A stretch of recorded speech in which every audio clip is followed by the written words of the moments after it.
and or doing some of these conservation measures. It made me think about that because you did mention that in the beginning and Richard touched on, you know, talked about the inflation over the last year and a half. We've managed so far to keep our close to $90 million worth of projects on schedule and on budget to date, but it's been extremely difficult and an unreal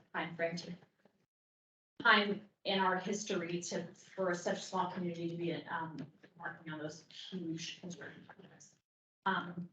That the one thing I would say as far as the political end of rising rates, the best I can say is that, you know, when I took the position in Wellington about 18 months ago, their board was really very educated, board of trustees. We have a town administrator, board of trustee, form of government very similar to city council and town city manager, but their board of trustees was really very educated on the process and the reasonings behind the need for these higher rates. There was a lot of history lessons that went into trying to not repeat the past related to, you know, there's a fine line between making sure that you have the development that's needed to continue your community, and to have growth and prosper. But wheeling and dealing too much puts your entire community at risk. And who could maybe replace your child for that? I don't know. It's not that bad. And we're have made significant strides in the last 3 to 4 years around that. But the cost is what the cost is. I am not in a position, and nobody here is in a position to be able to drive the cost of CDT or Recruiter or any other good shares or direct flow rights. So we are, you know, having to respond to that. So it's mainly education and opportunities like this so that there's an understanding. I came from Tulsa, Oklahoma originally, and in that area of the country, the emphasis is around how quickly can you evacuate water, right? It's not about capturing it, it's how quickly can you move the water out of the way. So it's a very different engineering perspective when I came out here. It's the same kind of education that has to happen and continued repeating of it, I think, because it's not gonna go down. That's what I have. So, we talked about the NPIC and how the tables have kind of turned and they're making a lot more money in the last 6 or 8 years, and before it was kind of in their favor.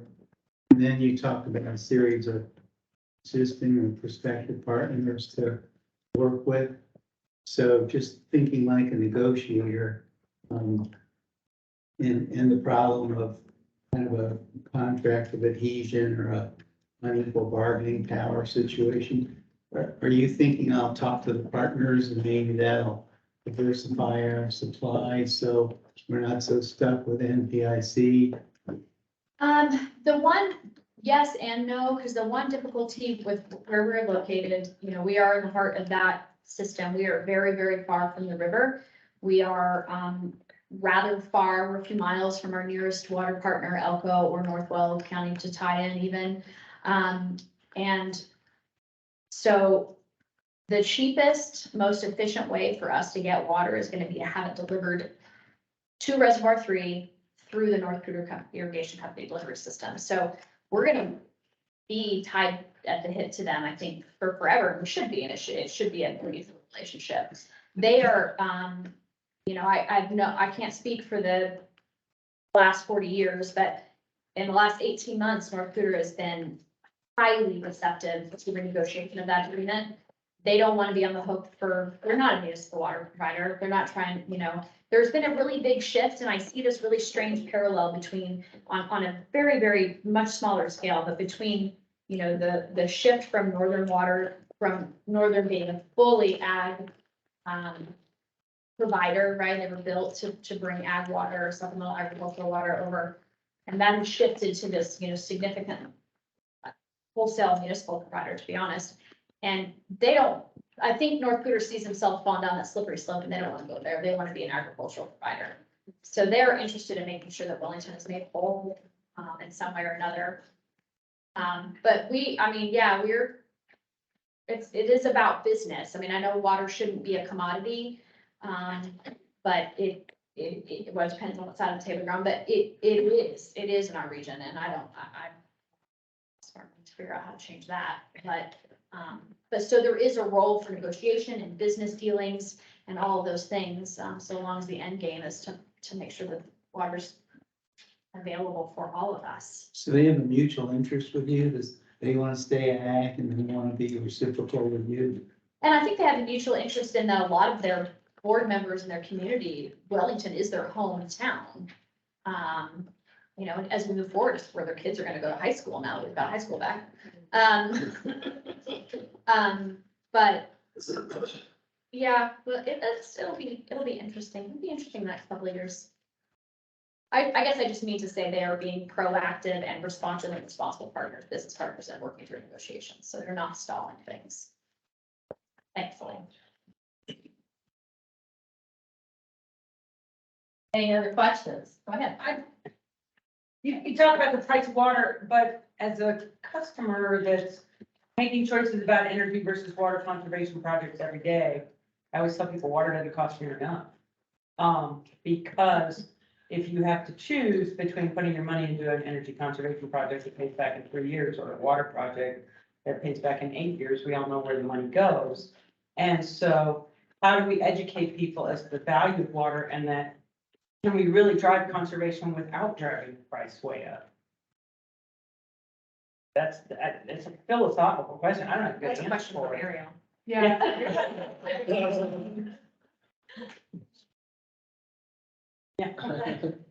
I mean, we're doing our best, at least at Fort Collins, to explain the value of water, and why you shouldn't be using, like, why you shouldn't be taking $20 million. Yeah, that's mostly in our conservation work. Yeah.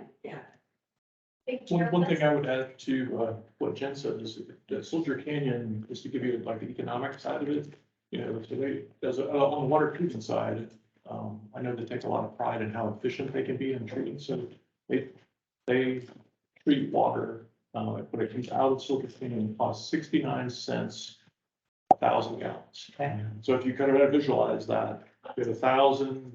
You know, when there's a jug, like a gallon jug, 1,000, that's costing 69 cents to produce that. So it's, they're being exceptionally efficient. And then maybe we're on the other side, like Muriel's challenge is to be efficient on the homeowner side too. Well, and the whole thing about the crisis on the Colorado River and all this, that the price of water could become infinite because we don't get it. You know, I mean, essentially, at what point do people really start to value it? Because I don't think we're anywhere near there. I was just gonna add, speaking too with our work with the water alliance and all the water providers, communication and color messaging is their number one priority, is how to get everyone on the same page about talking about the need to conserve water and preserve it in the region, and it's gonna be a big thing to tackle for sure. I think that what I've been most impressed with these last two panels is how well you all know each other. So there's been a lot of cooperation on a lot of little things, I think, that really helps build those blocks to go bigger and bigger. That's really true. Because oftentimes at the policy level or at general manager level, there might be conflict, but at our levels and our organizations, we have to I mean, we function meet together. like every few months. Yeah. Just to meet. Yeah. So, yeah, we have a quarterly meeting where Jen and I go over all our intersections. It could be from anything from Water court cases. water court cases to planning, you know, for supplies, rentals, all kinds of things. So, yeah. Any other comments, questions? Okay, let's thank our panel.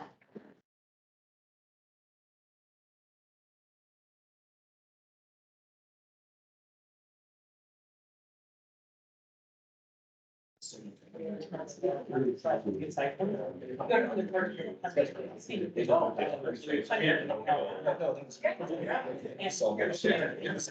Really appreciate having some.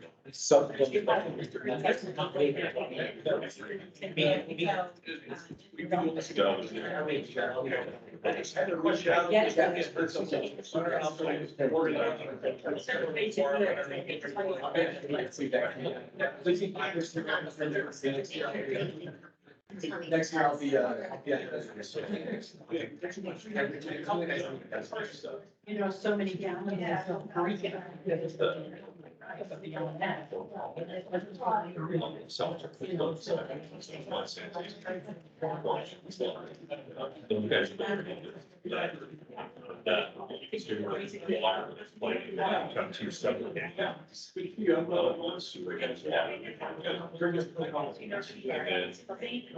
Their own system, water district, That it's not insane. and then the other one is, Sometimes it's sure. I think it's kind of long for developers, so don't want to see. Right. Some race, water district.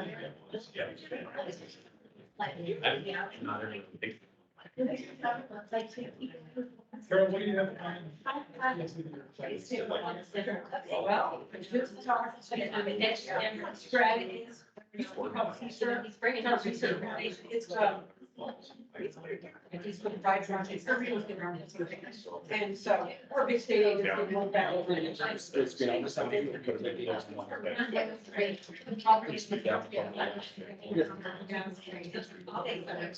Anyway, the back side.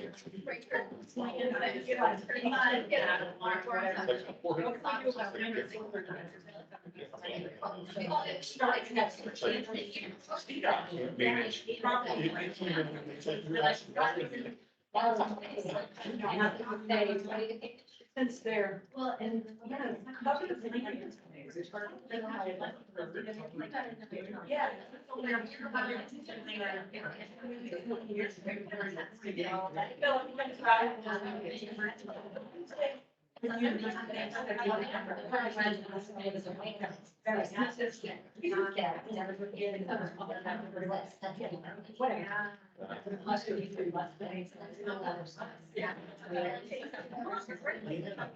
Central Wells. Okay, let's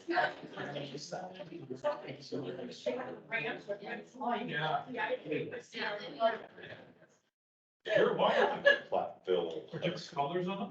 Yeah. We don't have that conversation with us. We're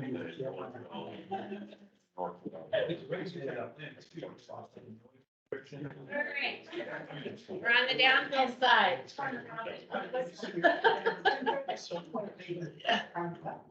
We are, we have talked all through several classes, there have been several comments about, let's talk about diversity and inclusion and equity with respect to water issues.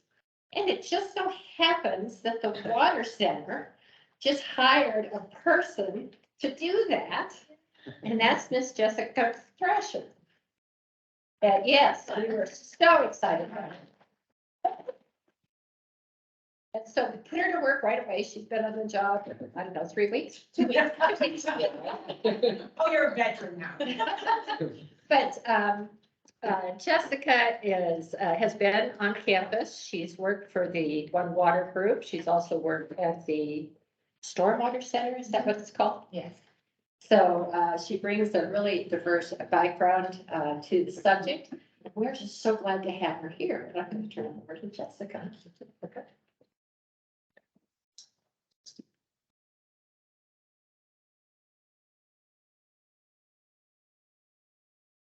So much. Okay, well, hi, everyone. I'm thrilled to be asked to present today. Diversity, equity, inclusion is such an important piece. It's really a gap in the water industry right now and something that we'll be continuing to build. As Jennifer was mentioning, I've been there 2 weeks, so I can't speak to what the Water Center programs will be yet because we're looking to build those in partnership with Karen and John and the rest of the Water Center team. But I will be speaking and giving some examples about some other work that I have done in this field through my other positions, and also ask questions and have some things to think about as a group. So to start off with, I have to talk about the agenda first.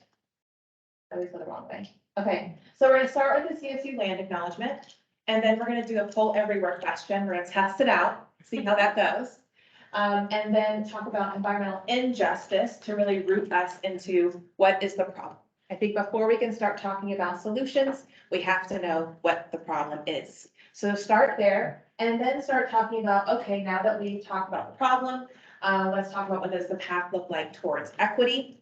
And then some examples of how to accomplish that through partnerships, and then some examples from my work. So to start, could you please put on the, It's messing with that. oh, sorry.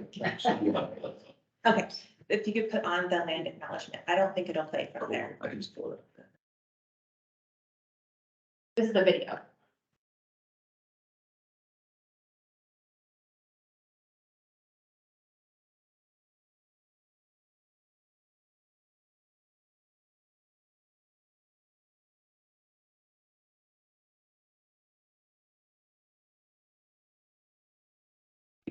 No audio?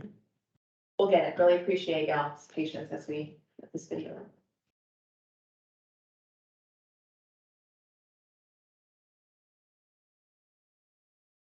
I was at a presentation yesterday where I was watching someone present on, it was a student of the year award. Oh, I was at that presentation. I was saying it looked familiar. And yesterday, There my was a student lot- didn't win though, so. Mine didn't either, Okay. but we're all winners. right? But the presenter, there was a number of technical difficulties. It was so funny and fantastic. And I thought, if that ever happens to me, I'm going to use one of his lines. And one of his lines, he had a mic that came out to here. I haven't seen one. I've only seen the mics that go to the lapel. And so he kept adjusting his mic, and he kept talking. Behind him kept changing. And he was like, it's really hard to be a news presenter. Like, I appreciated how hard that would be. Like, I love that line. I'm definitely gonna use that.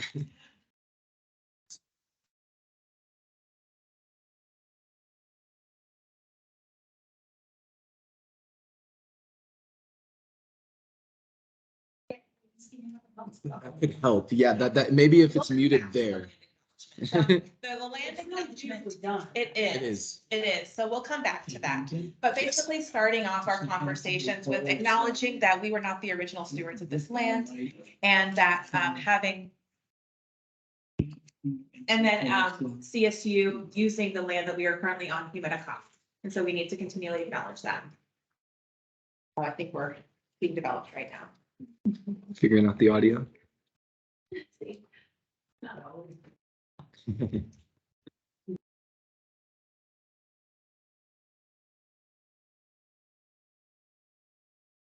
Right.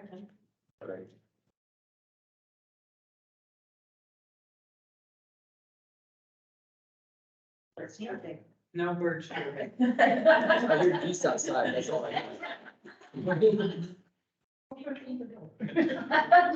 That's as far as this goes, and it's on that. We could put the owl. You can just plug the owl in. It doesn't have to download or anything. I hear some. Amazing, thank you. Okay, it's very slow, just so that you know.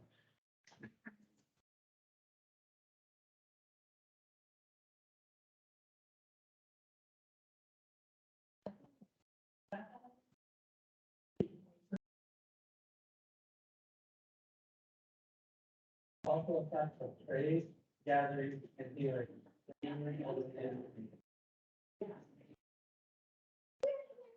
Indigenous people as original stewards of this land and all the relatives within it. These words of acknowledgement are spoken and heard. I think it's past with the of the news. Yes. This year is a land grant institution, and we accept that our mission must encompass access to education and inclusion. And significantly, that our founding came at the dire cost to Native nations and people whose land this university was built upon. Just acknowledge that the education is included, we must practice and recognize in our institutional history, responsibility, and commitment. Thank you very much. I think this really helps also just to set the stage for our conversation today. So next, if you could all pull out your phones, even though that's not what we typically do. We're gonna do a poll everywhere. So on the slide, there'll be a QR code. And you're doing awesome. And now I'm having to switch around. This will be the QR code one. Okay, so you should be able to. Okay, so really would love to hear, is gonna transform into a word cloud. Could you split screen it? Yes. Please, and I'll do a word cloud, and first we have to activate the poll everywhere too. We have to put our names in. You don't. You can get that. Oh, yeah, make it. Okay, okay, so the word cloud will be showing us here on the screen momentarily. Sure. And that was just wanting to see where everybody is presently with what they think of diversity, equity, and inclusion means to them, means to you all. And if you're having trouble with the QR code, you can also go to Poll Everywhere and enter in this web link. Oh, here we go. We have vital participation, access, leading, long overdue, equitable access. And the larger the word, I'm sure you're all familiar, the larger the word, the more times it's been posted. Society, equitable society. Sorry about that. No problem. Long, overdue. Sometimes the word clouds, they separate the words you put together, and sometimes they have them connected.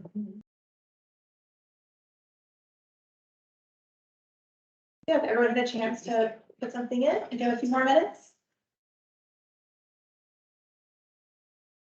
Health, vision, scope, health inclusion, non-patriarchal, education, society. These are all really important as we continue this conversation.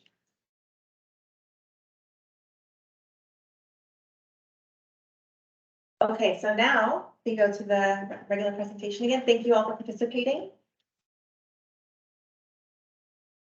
Turn in and we'll capture it. Okay. So next to speak about environmental injustice. Okay. I think I've just been clicking over and over and over. Making progress. Yeah, he can do that too.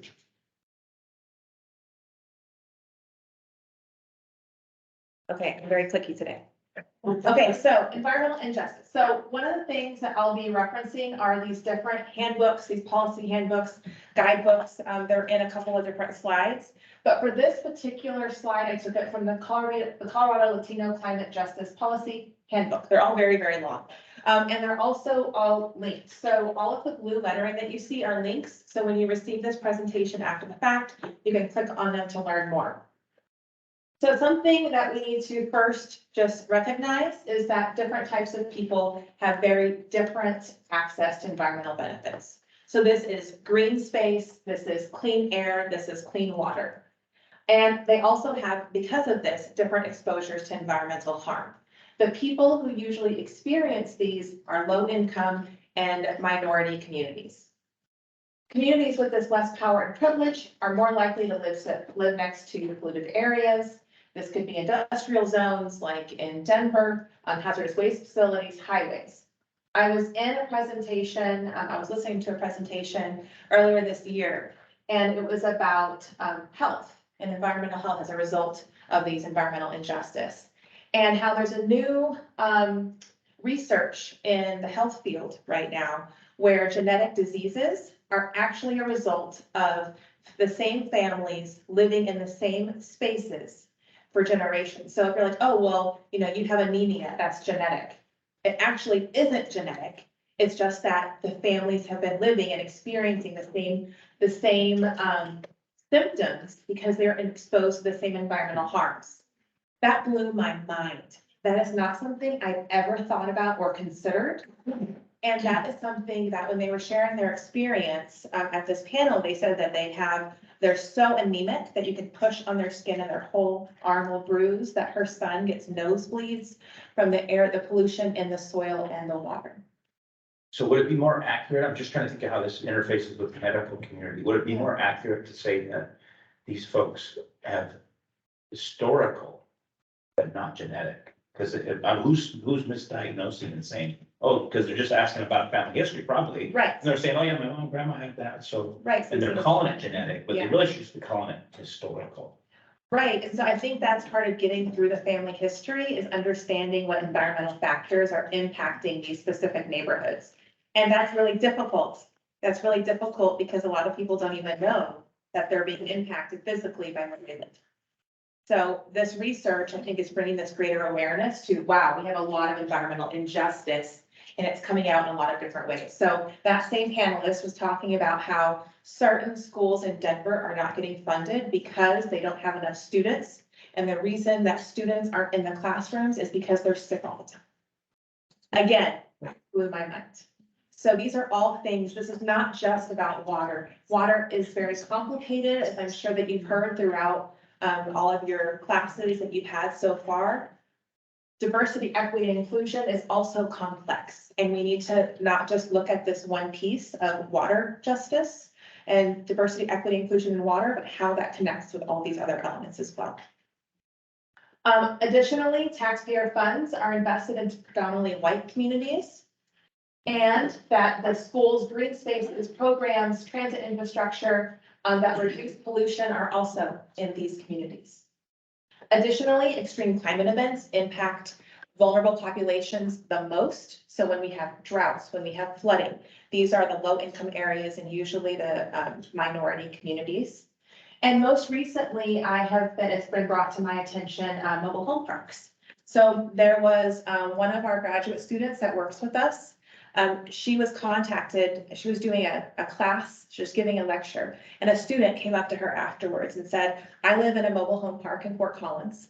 We do not have access to clean water. Also, we have waste coming up in our bathtubs. And that there's a whole different regulation that happens with water that gets to mobile home parks. And that this is becoming a very huge issue. I mean, it's already a really big issue because then the communities in mobile home parks have to pay for water, to go buy water. Also, a lot of these communities are Spanish speaking. Something with the Spanish speaking community based on, historical injustice, but also past administrations, is that people are afraid to complain. They're afraid of the repercussions from the government, a lot of distrust of government entities. So they don't want to say anything, even though they're experiencing this environmental injustice. So we have a lot of work to do, and let's see what we can do about this. Here is from so Protegete is an organization as part of Conservation Colorado. Again, that's a link. They also have another handbook, and so it's the Colorado Latino Climate Justice Policy Handbook. And they have a lot of these great graphics in there. And so I just wanted to put this up, which really showcases how many different pieces intersect as a part of this puzzle. So you will have access to this, but Protegete has been doing a lot of work in mobile home parks. And so I was working as we continue our work at the Water Center to look at what they are doing and seeing how we can support these kinds of efforts.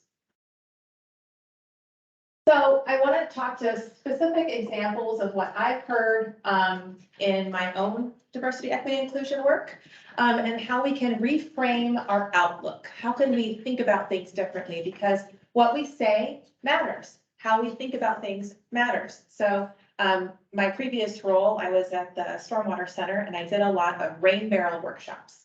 It's a great engagement tool as to help people understand more about their water, when it rains, when it doesn't rain, how to get people excited about conserving. So one of the things, I was like, I had a point to that, rain barrels. Okay, now I can't remember what it was. Oh yeah, I remember, I got it. Okay, so in that class, I talk about how we think about rain. And as a child, we're all like, the songs that we learn about rain, rain, rain, go away, come again a different day. We're learning really early on that we don't want the rain. that we wanted, it's a waste product. I was at a conference and it was a speaker from Israel, and their nursery rhyme is rain, rain, clap your hands. And I was like, I love that, you know? And so really it's already these stories that we're telling, these things that we're learning, and that's setting how we think about water. So, for example, one of the things I've heard from folks as I've worked with them to do translation of materials is, well, our materials, our Spanish materials are not being used. You know, there's a cost to creating Spanish materials, but they're not being used. So let's reframe that statement to say, we're not adequately reaching our Spanish speakers. Okay, that's a definite reframe. Instead of they are not the ones that are engaging, we are the ones who need to do more. Additionally, disadvantaged communities. I know this is a word that's being used a lot at the federal level. It's in grants, but it also is kind of like they are disadvantaged.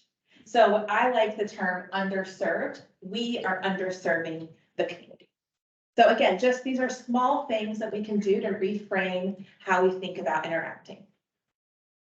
As we are examining the diversity, equity, and inclusion initiatives at our own organizations, let's examine them and see what is working well, where can improvements be made. Also, are we offering opportunities for staff to increase their knowledge of these practices? Because we can all do more and learn more, because we're constantly increasing our knowledge, increasing the education of best practices. Can we bring in people to do different talks? And I have an example here in a moment of an organization that does language justice education. They come in and talk about language justice. Additionally, ensuring diverse representation. There's many meetings that I go to where I'm the only minority in the room. This is something that we have to change it, because there's been instances where if I hadn't brought up a question regarding language justice or regarding increasing community engagement from diverse perspectives, no one else would have raised that question.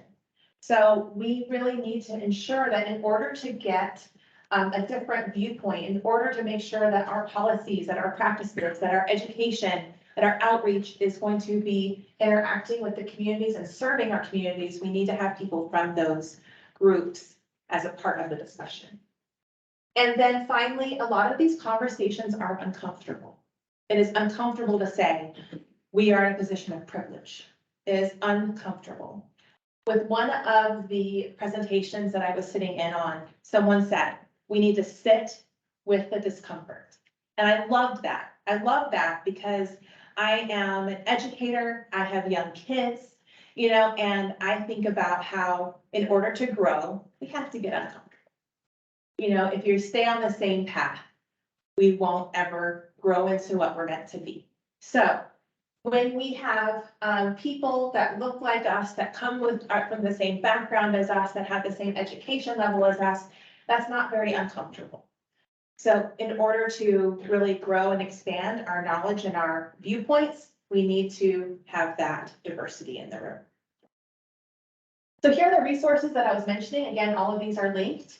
This just came out, the Colorado Environmental Justice Task Force final report and recommendations was in late 2022. And this was based on the Environmental Justice Act, House Bill 21, rest of numbers. So this is something that is really being evaluated at the state level. And these recommendations you can incorporate into your own organizations. I have listed a couple of them for us to discuss today. Additionally, there are some that are based specifically on the Latino community.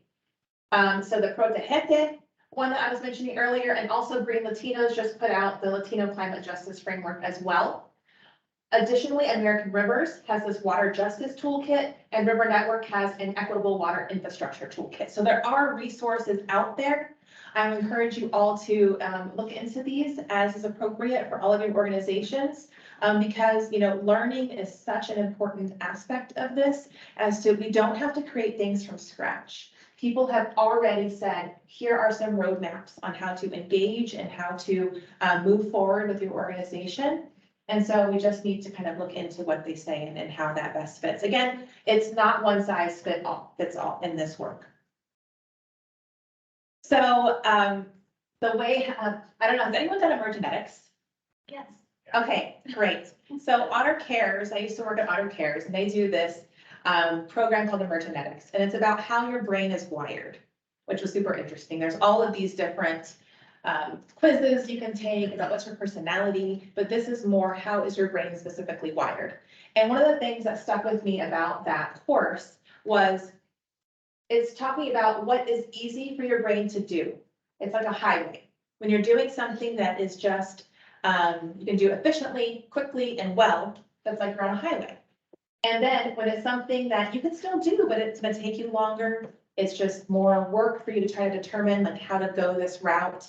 Then it's like a bumpy road or a path. So this, I recently just got back from a trip on the Appalachian Trail with my mom for her 70th birthday. We did 22 miles in 3 days. It was fantastic. Thank you. My mom didn't have to carry me. She's in phenomenal shape. And I was like, I just can't have her carry me. That would be embarrassing. So embarrassing. But she didn't have to. I just had to crawl a little bit and it was fine. But this is a picture from the Appalachian Trail. They mark the Appalachian Trail by these white blazes. And this is the path. It was literally up the rock. So I wanted to show how this is, you can barely see the path. So in this work that we're doing in diversity, equity, inclusion, it is not a paved path. There is no one path. It is difficult. You might get lost. You might have to go straight up the rock. You know, you might have to be like, ooh, that was not the direction. Go back, come back again. So this is something that we're all figuring out together and we're here to learn together. And I wanted to put a picture of the Appalachian Trail next to you. That's okay, so as we are doing this, again, learning is something that we can all start with. So appreciate all of your attention and time here today to learn more about the ways that we can move actively forward. Next is relationship building. So the idea of community connectors.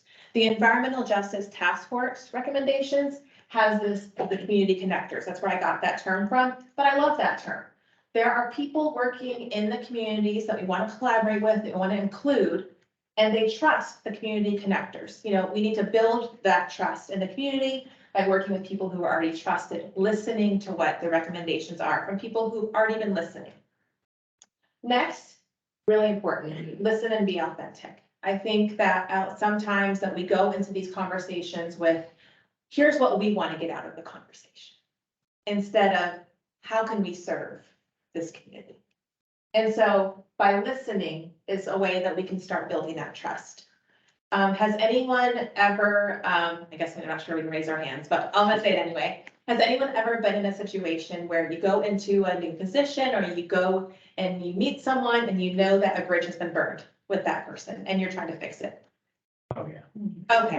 I was like, I definitely have. So you're like, okay, I know this was bad and I'm gonna need to fix it. So what do?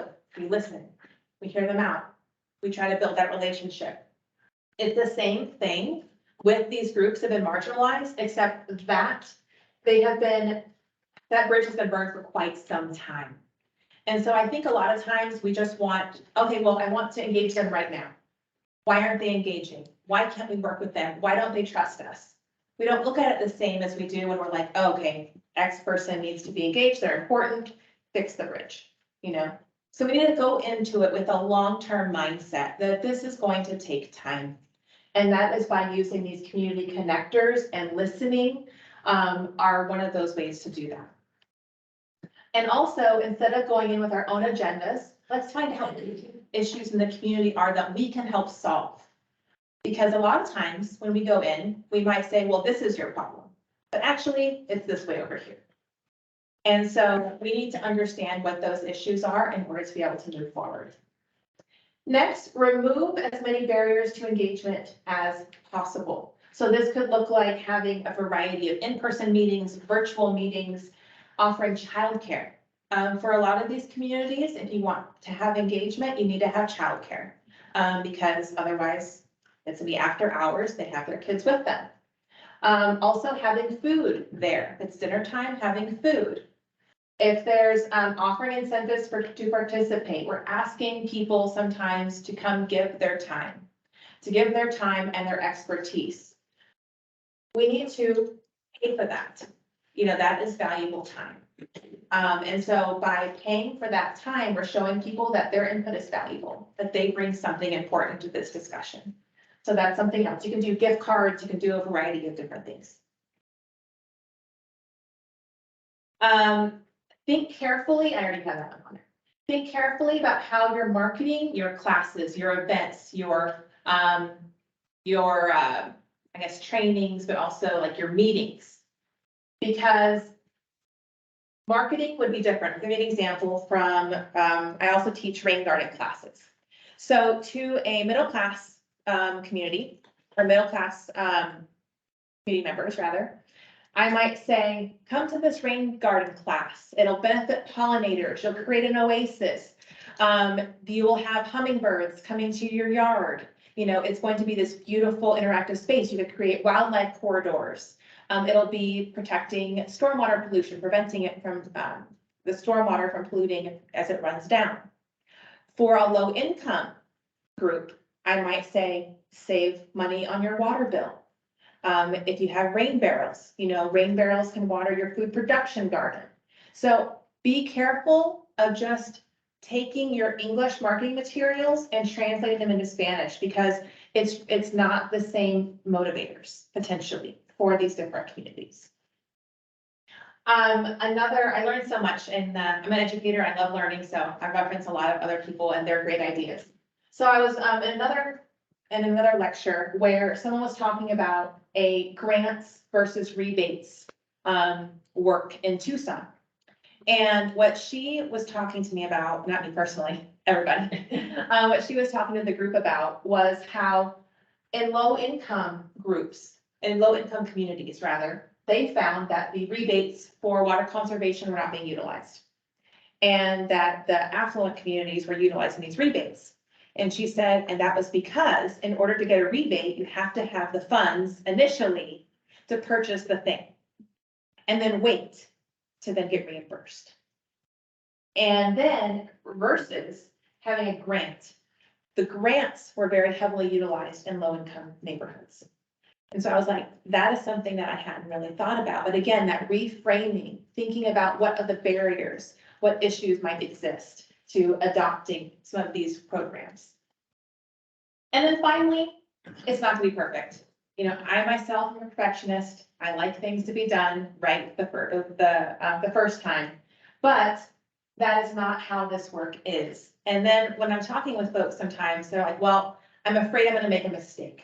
I'm afraid I'll make a mistake as I'm embarking on this work. I'm afraid I'm going to say the wrong thing, have the program not be right. And I mean, just get that out of the way. You probably will say the wrong thing at some point, you know, but you need to go in and say, I'm sorry if I say the wrong thing.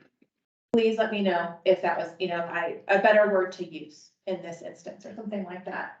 But we have to start. And I like this one because the road, even though it's paved, it's still up and down. So as we continue on this path together, we will continue to make changes in the road, to pave it hopefully, to make sure that we are getting these practices in place that are beneficial overall. But each community will need something different from your diversity, equity, and inclusion programs. So keep that in mind. Yes. I just want to make a comment on that last slide. The DEI part is really important, but the grants versus rebates in terms of a lot of commercial customers even, we're a state agency, we can't do anything until we have all the money on the table. So rebates are not that helpful to us a lot of times to get a project initiated. So it's that applies over a whole spectrum of customers that could be played out very differently. Absolutely. So next, you know, in order to be able to break down barriers, we have to first acknowledge that barriers exist. And so I like this graphic because it shows, yes, there's a barrier, but we put a gate in. So we need to start by acknowledging and then moving forward and breaking them down. One of the barriers that I've been working on is equitable access to information. So I do a lot with language justice, and I'll get to that in one moment. So I've been focusing my work on Spanish because that is the second most common language spoken here in the United States, or in Colorado rather. And so we have, by the latest last census, we have 5.68 million folks here in beautiful Colorado. Approximately 22% are Hispanic. And then 1.25 million identify as one of these other pieces. And we have this many households, a little over 600,000 households who speak Spanish.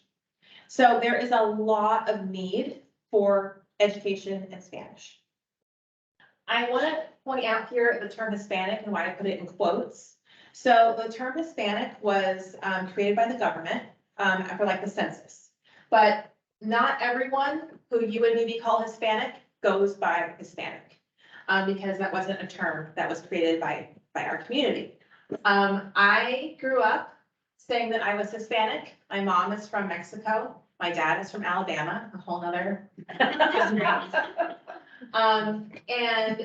then when I was growing up, I was hearing, you know, well, if you say you're Hispanic, you're trying to be too white. So there's some connotations where the term Hispanic is derogatory and other situations where the term Hispanic is preferred. There's no wrong answer, but I'm just saying that that's not only one term. Additionally, you might hear Latino, Latina, Latinx, and then you might also see Latin-A with an E.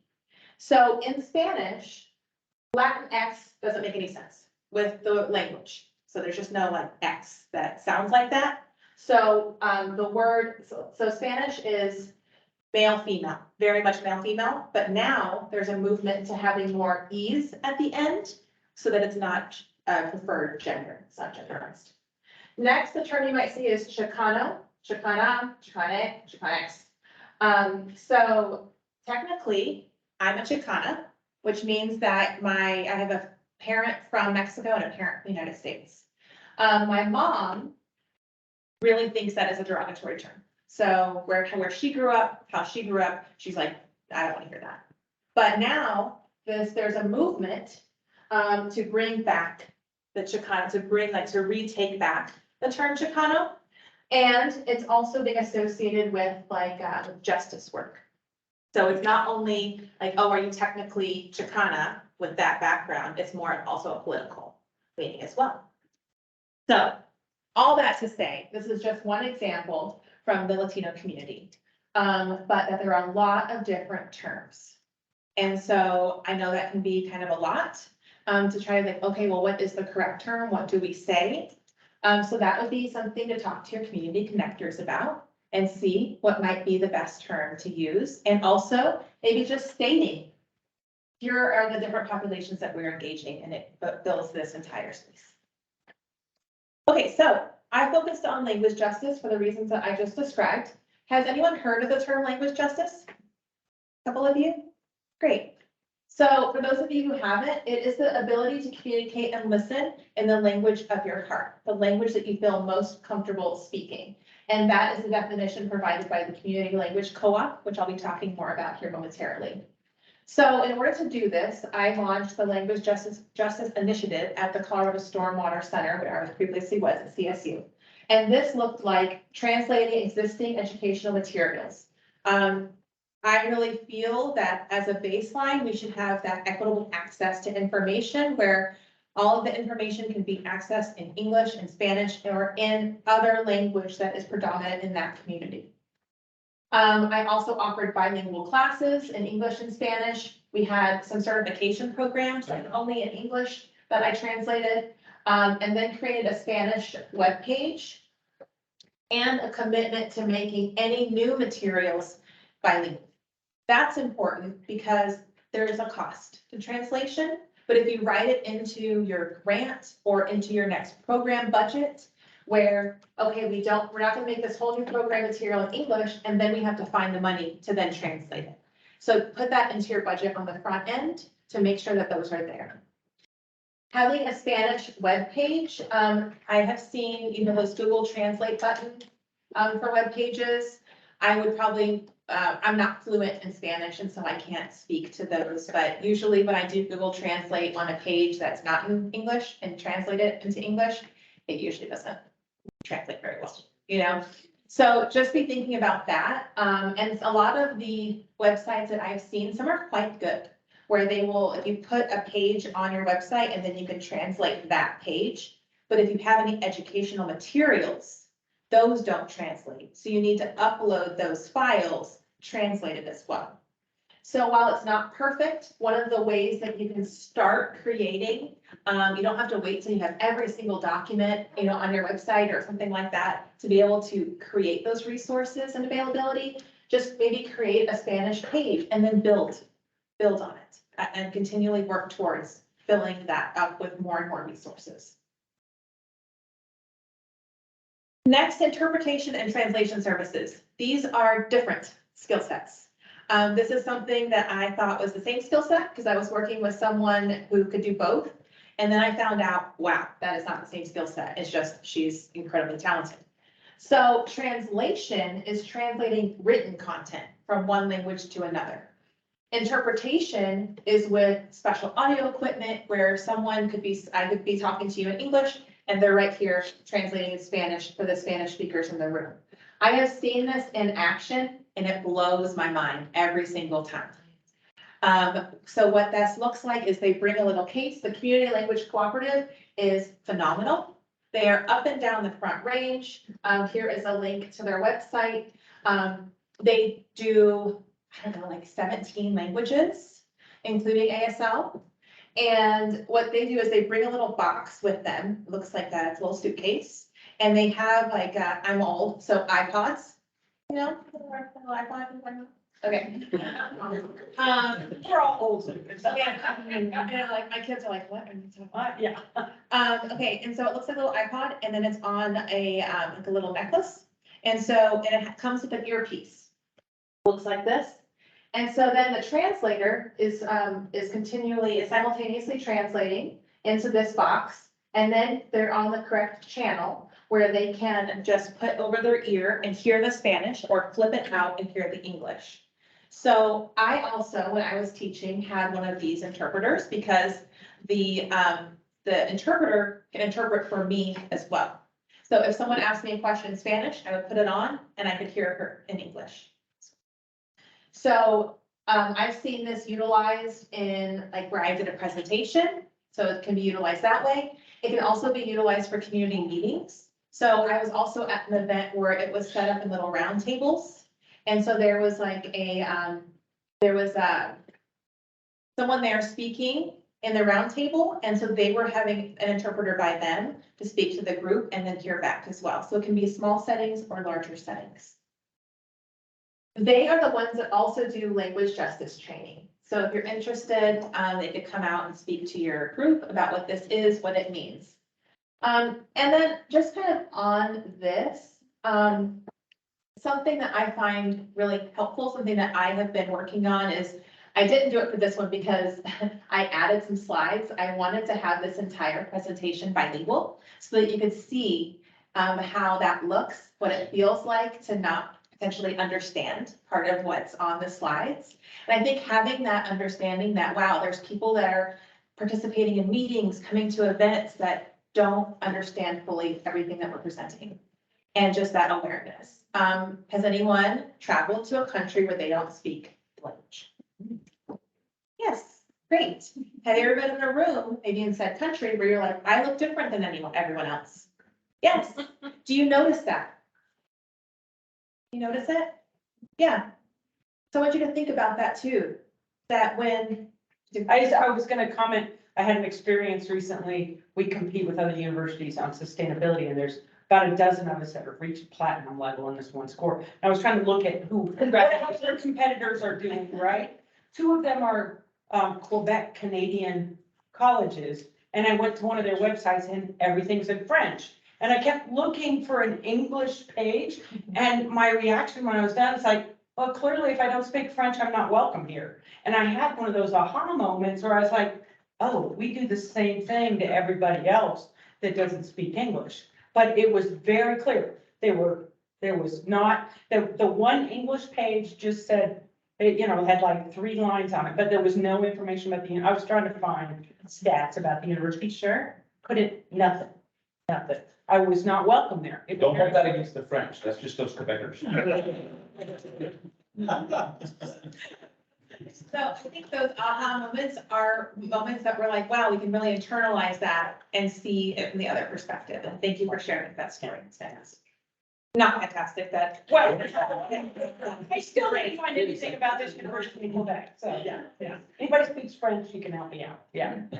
Okay, so again, these are different services, different skill sets, but they are a great resource for a variety of different things. I've used them with a lot of different organizations that I've been working with and highly recommend. So here's just a look at some of the ways that I did the translation. So you can click on them if you want to see what it looked like. The Spanish page that I created, again, this is for my previous role.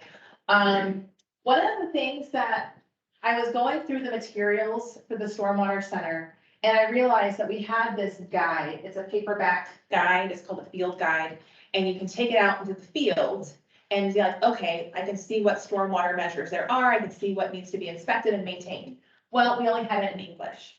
And so that's one of the pieces that I translated because I was like, wow, we really need to have this piece in Spanish. So think about items like as you're prioritizing where to start, when you think about what are the actionable pieces that people need. This is another example. I have this rain barrel installation guide. It's a how-to installation guide. It's awesome. I've used it. And so that's in Spanish as well.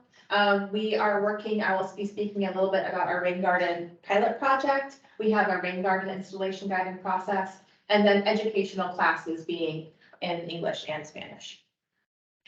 Before I get into the numbers, the educational classes piece. So I worked with Community Language Co-op to do in-person classes, actually one in-person class, which was really exciting. And then most of it has been virtual. The reason why I like the virtual classes is because with our Spanish speakers, and I'll get into this in just a moment, with the Spanish speakers and engagement that I've seen a lot more engagement with the videos than in-person attendance. And, you know, there could be a variety of reasons for that, but one of those reasons is time. A lot of times meetings are held at times when people can't attend. So having those multiple meeting times and multiple formats can really help expand engagement. Does that not exclude people who don't have access to internet, computer, whatever? Yeah, That's why you have the in-person meetings too. okay. To also get to there. Okay, so briefly, I just want to show you some numbers of classes. So these in 2021, we had 5 bilingual classes. In 2022, we had 7, and the difference in the numbers. Now, of the totals, you know, this might not look like a lot of people, but 141 people who previously could not access water conservation information could. 183 people. And this is an issue of how can we reach more people, not why aren't they engaging with the material? You know, so this to me, if there was just one person, I find that a win. But again, this is something, as you think about that many people who previously could not engage with the material and then they could, that's something that we can really all work towards in our own work. I created a document that Benton will share out after this, but it is basically how to host successful bilingual events virtually. So hopefully that's helpful. It is through Zoom. There's specific things you have to look for through Zoom, and that's why I did screenshots so that you can see all the different things. But there is an interpretation button, and you go into a different room. So it's not like a breakout room where you can't hear anybody else. When you have an interpretation room, you can still, you're still seeing the same presentation. You're just hearing it in Spanish. So it is really, really cool and extremely valuable. I will say something I'll point out a couple of different things. When I was working with a different group, what they did was they hired an interpreter, but did not translate the slides. Not many people are just auditory learners. And so you need to have those slides be bilingual. Another benefit is you can record in multiple languages. You can do a recording in English for your session and a recording in Spanish, which was not originally when I first started this work happening and was very annoying. So now that you can do that, then you can post both of those sessions after the fact. I would highly recommend a practice session with the interpreter because there's lots of buttons and kind of going through that process the first time, it just really makes it a lot smoother. When you're, and finally all of the different people are attending that actual day instead of like, hold on, wait, you gotta click here, you know, just. And then, here's the information, and then also you need to have the correct platform for interpretation on Zoom. It's a little toggle, and that was available in the how-to guide. Here are some items that I put on a resource page, kind of a combination of documents and videos. That seems to be just a way to engage more people on different platforms. And then the certification that was in Spanish, I put that online. It was previously just in person. So when I put this class online, it's not just for Spanish speakers. I have an English class and a Spanish class. That was for accessibility. This class can now be accessed from anywhere in Colorado. And then for the Spanish side, the certification was $200 online. And so in order to remove a financial barrier, I received a grant, I got a grant to pay for 33 seats because we want this information out there. We don't want that to be a barrier. So just think about that in ways that how you can remove any of these potential financial barriers to engage with your class. What time do I need to end, Karen? Is it now? You got a couple more minutes. I have like 2 minutes. Okay. So here are some partnerships that I did. I'm going to skip through. These are the classes, this series that I did with Northern Water and the Colorado Department of Public Health and the Environment. But what I want to show you was this chart. So I broke it down by English and Spanish engagement. Here were the number of people who attended in person. These were the video views and then the total views. So if I come back to this page, we're like, okay, 471 total views. Here's the distribution of English and Spanish. It looks like from this that the most interesting class was the extended detention basin class. But if you go to the actual breakdown of numbers, you see that the English speakers, the most interesting class to them was this extended detention basin class. The Spanish speakers, it was rain gardens. So I just found this so fascinating and something to really break apart those numbers when you're looking at them to say which classes are most valuable based on language and community. I've already talked about multiple things here. These barriers, these breaking down these barriers came from the Environmental Justice Task Force recommendations, section 5.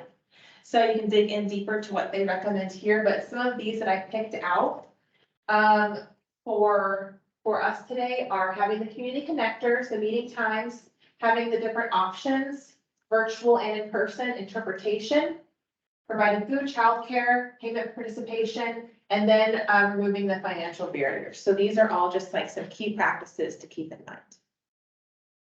And extremely briefly, I did a bilingual residential rain garden pilot program.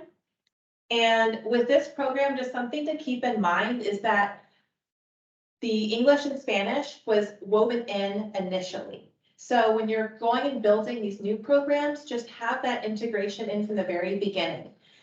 Pilot programs, a lot of times are only in English. And so the Spanish speakers can't participate in these free programs. So that's something that we really wanted to make sure that we were able to engage with our Spanish speaking community members. And for our program, we had 5 different households that were Spanish speaking participate out of 19 total. So that was really encouraging and exciting to see that participation.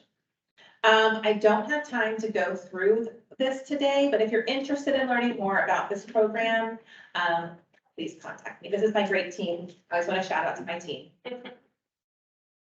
And I will just do this last slide here about the result of the rain garden program. We installed just shy of 600 plants in a summer, installed 19 residential rain gardens in 870 hours, saving about 15,000 gallons annually per, per all of these total gardens, and installed 1,200 square feet of rain gardens. Yeah.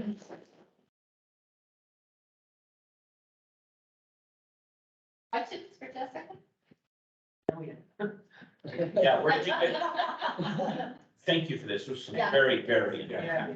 very valuable information. I have to ask you where you got your epic footwear. I know, oh my gosh. Okay. Hearns in Old Town is where I get all of my shoes. Oh, nice. I'm fortunate to work for Habitat for Humanity. Excellent. And so we are one of those community connectors that we talk about. Specifically in Green and Will County, we have the populations that we serve speak up as 17 languages. And obviously, Latino, Hispanic, like is all of the descriptive words for our family partners. But one of the things I appreciated what you said was, go to the people who are already in serving the people and, hearing their stories, knowing their children, that knowing what's important to them. So I just appreciate that because sometimes I see people from the outside, even from other nonprofits, that really are not in the trenches.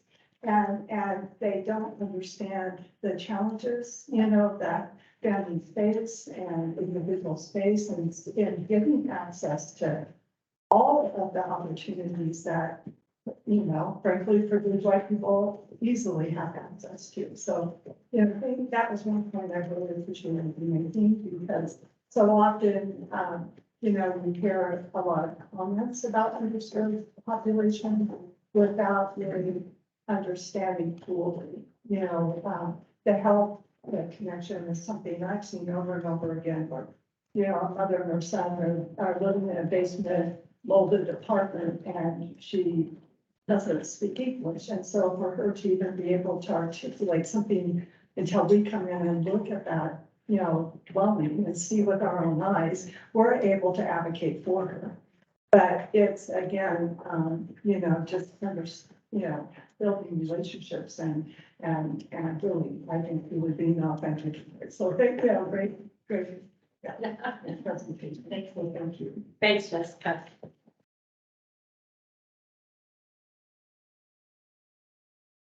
One more time, homework. Or you'll hear from Ben anymore. I will email you. I promise I will. Speaking will. And with that, any thoughts about the day?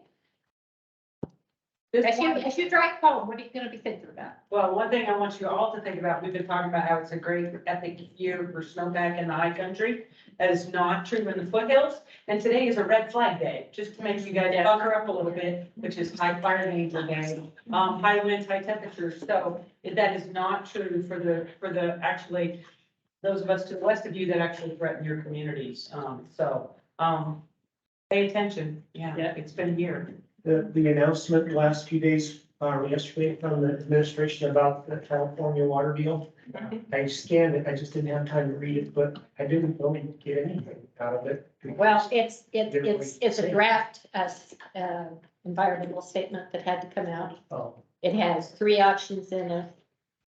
No changes to what we're doing currently. Second one says California is the priority user and Arizona takes the cut. That's not what they say, but that's what it.